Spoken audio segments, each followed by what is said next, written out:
My guest at this time is a former UFC fighter, current Bellator fighter. She is also studying labor and employer relations at Rutgers. It is Leslie Smith. Leslie, thank you very much for taking the time to chat with me today.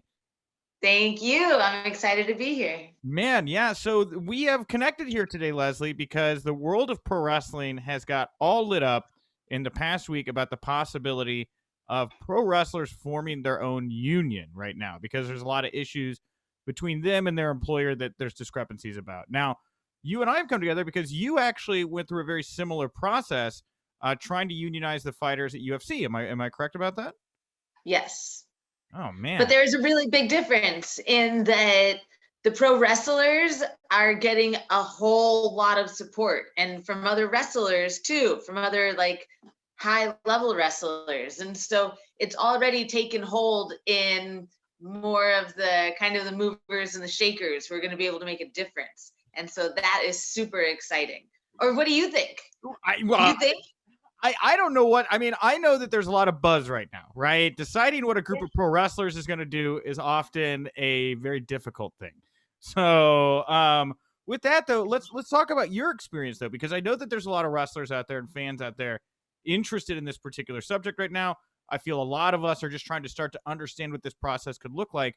You understand this process, so like, at what point, Leslie, did you say to yourself, "Man, I feel like the UFC, the fighters, we've got to get together. It would be time for us to start a union." Well, it was kind of just a known thing that fighters weren't treated very well and that they were in horrible contracts and that basically the promotion could just cut you at any time whenever they felt like it for any reason or no reason at all. And the fighters had none of that. And I think that maybe I saw it a little bit more because the team that I'm on, the Gracie fighter team, Right. and it's got like Nick Diaz and Nate Diaz and Jake Shields and Gilbert Melendez and so maybe being part of that team, I developed a little bit of a like us versus them mentality and looked at the UFC from that perspective, maybe a little bit more than other people did. Okay. And so I just saw like, yeah, there's a need. And then I kind of dabbled in it a little bit. I got introduced to a group um, years before I started Project Spearhead. Right. And so I was part of this group that was talking about fighter rights and how they were treated by the UFC. And then I mean, it's like you were saying, you got down a rabbit hole about unionization. Once you get started, it's like this just makes too much sense. You just have to keep on going. Yeah. Well, there's so much misinformation around this subject, Leslie. Right. And like, I don't really know what it was like in UFC, what the fighters knew about the process, but I know over in the world of pro wrestling, there was a lot of like hearsay about how one or two big name wrestlers can kind of kibosh an entire union, and the more I learn, it doesn't really kind of sound like that is possibly the case. For you with the other fighters though, like, what was their reaction? Was this something you were hearing from more and more fighters? Was this something you kind of felt like you were on an island about? Like, how did your peers feel about the potential of a fighters union? Pretty much everyone that I talked to when I was deciding whether or not to dive in, they agreed that there needed to be something, but nobody wanted to be the person to rock the boat. Right. Yes, because like a lot of people would be worried about their jobs or whatever possibly being on the line if UFC would ever find out about that. Not that you could fire somebody for unionizing, because that I found out is illegal, but they could possibly, like you say, because everybody's independent contractors, find another reason to let you go. Right. Yeah. Yeah. Yeah. So with you, Project Spearhead, I'm fascinated by this, what you did here, this website. I've looked into the site, the authorization cards portal and everything. How much did it help you being able to collect those authorization cards, knowing that the fighters had like a discreet way about submitting their information if they were interested in possibly creating this union? It made such a big difference knowing that there was a confidential avenue towards getting everything that we needed and getting everybody on board. I was excited about it, and I mean, I wasn't worried about risking my job, and I mean, I did get cut from the UFC shortly afterward, Sure. but it was important to me in my trying to convince people to do it, to go for it, that I could say with 100% confidence that it's confidential. Because while I believe that, yeah, everybody, all the fighters, I mean, anybody in general should want to have either the control, the actual control that you get from being a real life independent contractor. That's cool. Like, yeah, give me that. I'll take that control. Or if we're going to get treated like employees, to be able to get the protections of an employee. To have it's got to be on one side or the other side. Sure. And so with that, like, why would you consider UFC fighters to be employees? Is it because they can't work elsewhere? Is it because Dana and management controls outside projects? Like, what are the different reasons you feel UFC fighters qualify as employees of the UFC? Well, there are a couple of I'm forgetting the right word for it, but there's like a list of characteristics of being an employee that a person looks at when they're determining whether or not a job is an employee type situation or an independent contractor situation. And you mentioned that they can't work elsewhere. Dana would probably say, well, they can do anything else that they want. They just can't fight for another promotion. Well, yeah, that's true. But if that's the way that they make their job, I mean, you can't take like a shoemaker and tell a shoemaker that they can work wherever else they want to, except for in their industry. That's not giving them freedom. So that argument doesn't work there. They're not allowed to contract with other promotions to get to do their job, which is fighting. But then there's also smaller aspects of it. Like, for example, the fact that when they actually do their job inside the cage, they are using the UFC's equipment. Okay. That's one of the characteristics. Also, that their actions they're actually very highly controlled.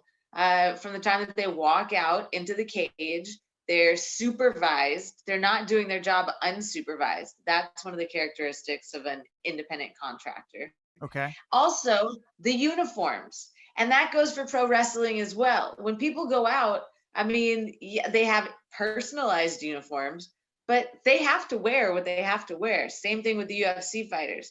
Definitely another characteristic of being an employee, because it's the level of control that's being exerted over a person while they're working that really makes the difference. Yeah, for sure. And like, despite the fact that, pro wrestlers are, putting on a more choreographed fight and UFC fighters are putting on an actual fight, it seems to me like you do see a lot of similarities between the two kinds of athletes. Would you agree with that? Yeah, there's tons of similarities. You got to have better acting skills. And I think you get a little bit more screen time maybe when you're doing the pro wrestling. I guess. But yeah, I see so much of it as being similar. People are building up their personas, they're building up their general following on social media. They're looking for other ways to make money because it is a hustle. And they're putting their bodies on the line. So when it came time for you to collect these authorization cards, from what I've gathered, you have to have 30% of the pool of the talent that you're looking for to submit these authorization cards. So you can go to the NLRB and then make your case to go for a vote with a union. Now, with this private portal you had, Project Spearhead, this website, how many fighters were you able to get authorization cards for? And were you focused just on the pool of UFC fighters, or were you focused on the broader pool of like UFC and Bellator fighters? Like what kind of a pool were you looking to get cards from? Well, the bargaining unit that we were looking at was just a single employer group. We were only looking at the fighters of the UFC. Okay. That kept the numbers down.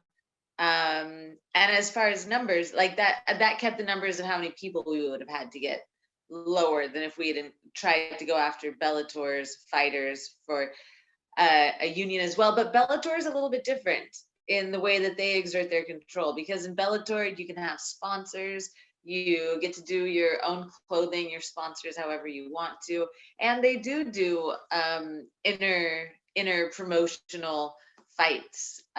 They let people fight outside of Bellator. That's true. So there's some differences, and then there's also I think that workers should have a say in their job at all times. Like, I mean, this is a democracy, right? So, like, why should we just stop being democratic the second that we walk to work? Like, all of that, like, ridiculousness that people, make these big deals about, like, we're a democratic nation and we're wonderful and great. Well, we need to be practicing our, like, democratic muscles all of the time and trying to have a say and participate and make decisions in the different environments that we're at. And we're at work more time than any of the rest of the time. Anyway, I'm going down to whatever. Everybody should have an association or like some kind of representation at work. It's a big deal. And so I definitely still think that that's needed at Bellator. However, the offenses by the two different promoters are egregious in like relation to each other. The UFC only pays about 18% of the revenue to the fighters. And that's like the higher number in the estimates. And Bellator is paying about 50% of their revenue towards the athletes. And that's significant because in the other unionized sports, like they're different. They're leagues. They're not as similar to the UFC and pro wrestling as pro wrestling and the UFC are to each other. But like baseball and basketball and football and hockey, they all have unions, and that's about how much they get is about 50% of the revenue. So I think everyone needs it, but the UFC is definitely taking more of the money, and the pie is a lot bigger that the fighters should be getting to eat off of. Okay, and so like I'm kind of juxtaposing what you're saying back to wrestling back and forth because the way you describe Bellator, again, I have no idea, Leslie, what your familiarity is with pro wrestling. Maybe I should ask that. Like, do you know Do you follow pro wrestling? Do you know anything? I know Mick Foley is the greatest, and then I follow a couple other people. Okay. I don't know a ton about it though. I didn't grow up on it. I did notice I have Brock Lesnar on the wall here, so that's our connection, right? Okay. And Mick Foley, agreed, the greatest. What a wonderful man Mick Foley is.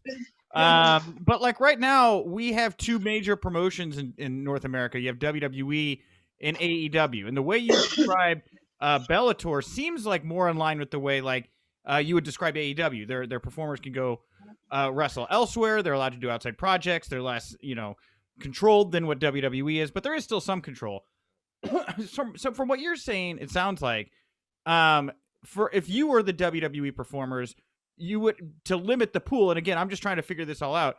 If you say that we're going to try to start a union here, but not a pro wrestlers union, just a WWE wrestlers union, it would maybe be easier for them, preferred for them. I mean, what are the benefits, disadvantages of just trying to get the WWE performers together as opposed to the broader pro wrestling coalition, I guess?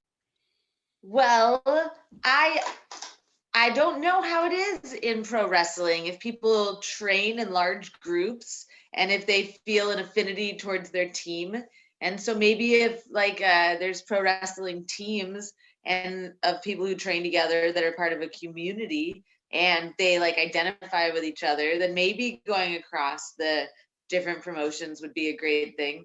I just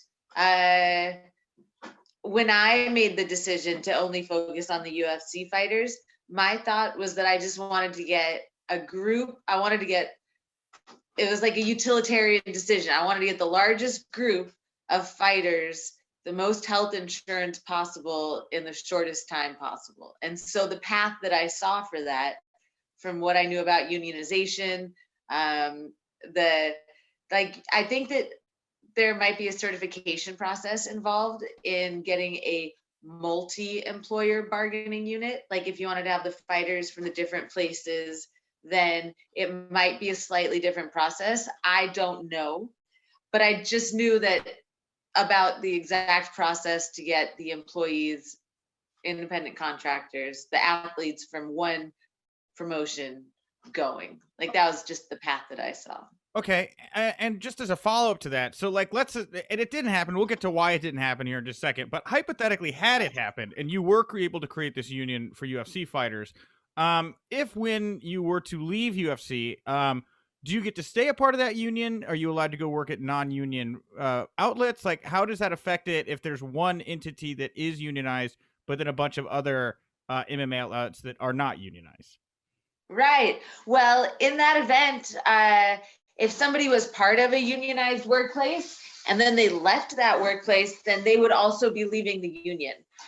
My vision is that there should be an association that's like an umbrella association over all of it.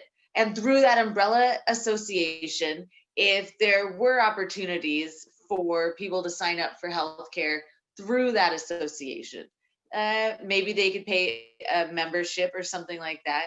It could potentially have as much power as a union, although it wouldn't necessarily have the same, like legally, they maybe wouldn't be able to organize in quite the same way. Okay, yeah. Explain to me. And again, you're studying this at Rutgers. I have spent 96 hours looking at internet stuff and talking to one very good labor lawyer. But like, how does an association differ from a union? Like, what are the differences there? Because I had another friend of mine say that to me, that a players association could be better than a union. I just don't know the difference between the two things right now. Okay, cool. Okay, so here's the thing, is that a lot of people are really confused about the difference between union and association. And there has been so much negative not necessarily propaganda, bad media, because quite a bit of it has been true, about unions being bad or being corrupt or something. And there is a strong agenda for turning people negative towards unions, a corporate agenda. So they do feed into that. But the Players Association is a union. It's just called the Players Association. So the word association has the meaning of a grouping of people. And a union is a group of people who work together, usually for the same employer, who collectively bargain for rights inside of their workplace. An association, so a union is an association. Right. But an association is like a bigger than that. An association isn't necessarily a union, it's any grouping of people. But it could also do some of the things that a union does, like gets people together and shares opportunities and shares information. And so legally, a union is a group of people at the employee, and they're recognized as a union at that workplace. And so the law protects them. The National Labor Relations Act, and there's a group, the National Labor Relations Board that you mentioned earlier. Right. They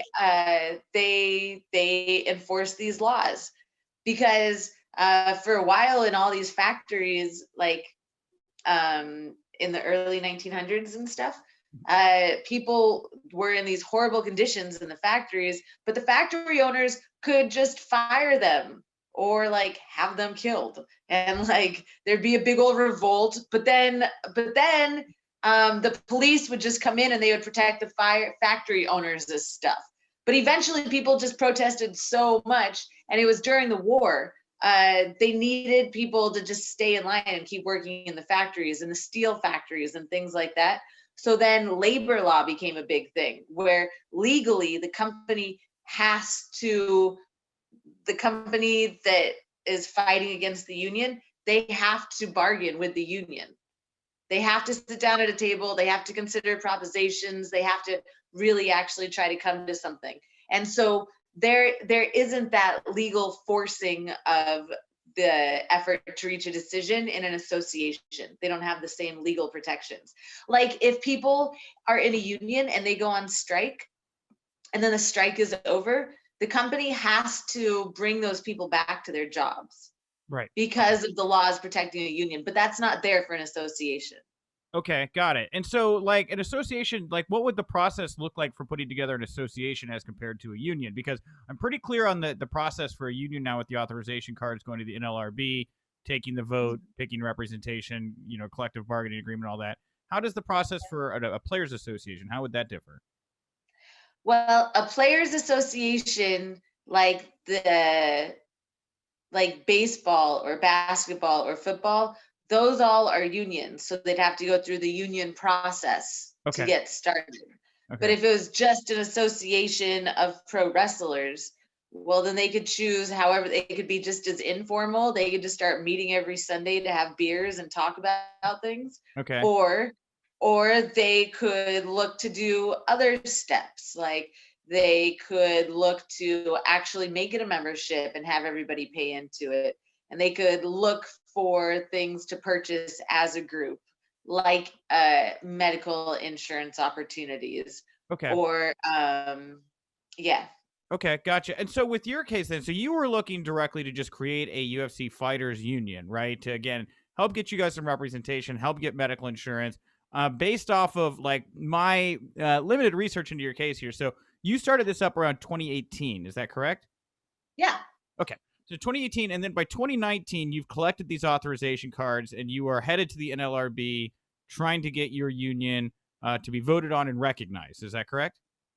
I wish. Okay. Unfortunately, during 2018, shortly after we started getting the card signed, Okay. I got cut from the UFC. Okay. Uh Okay. yeah. And so I filed charges against the UFC to go, and then we went to the National Labor Relations Board, and at first they did find that my charges had merit, but then this is where some strings got pulled. A couple hours later, after one department was like, yes, we do think that there's merit, and if that had gone through, then they would have acted as prosecutor in a case And, against the UFC on my behalf. and time out, real quick, just before you go any further. To your complaint, I would imagine with the NLRB was Oh that yeah. you believe you were terminated because you were attempting to unionize. Is that correct? Yeah. It Okay. was two complaints. One was that I was retaliated against for trying to unionize, and the other one was that we were misclassified as statutory.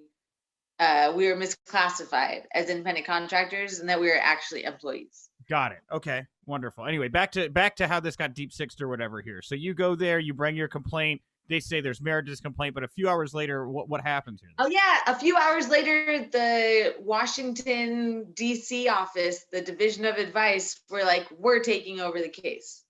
So they took over the case.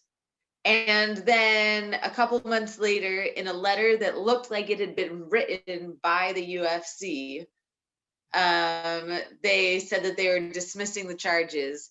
They went through the back door on that. They said that there was no sign of retaliation because the UFC said they didn't retaliate, and that they didn't need, yeah, and that they did not need to investigate whether or not we were statutory employees. They were like, we're not even going to touch that because you didn't get retaliated against. So we don't need to do any of this. Wait, so did you ever was it so you just got this letter, you never got like any evidence like, hey, here's the reason we feel you weren't retaliated against? Did you ever get a reason or just this letter saying you didn't get retaliated against? Yeah, it was in this letter. They were like, yeah, the UFC says that it was not retaliation, and they said that they fired you for a good reason or whatever.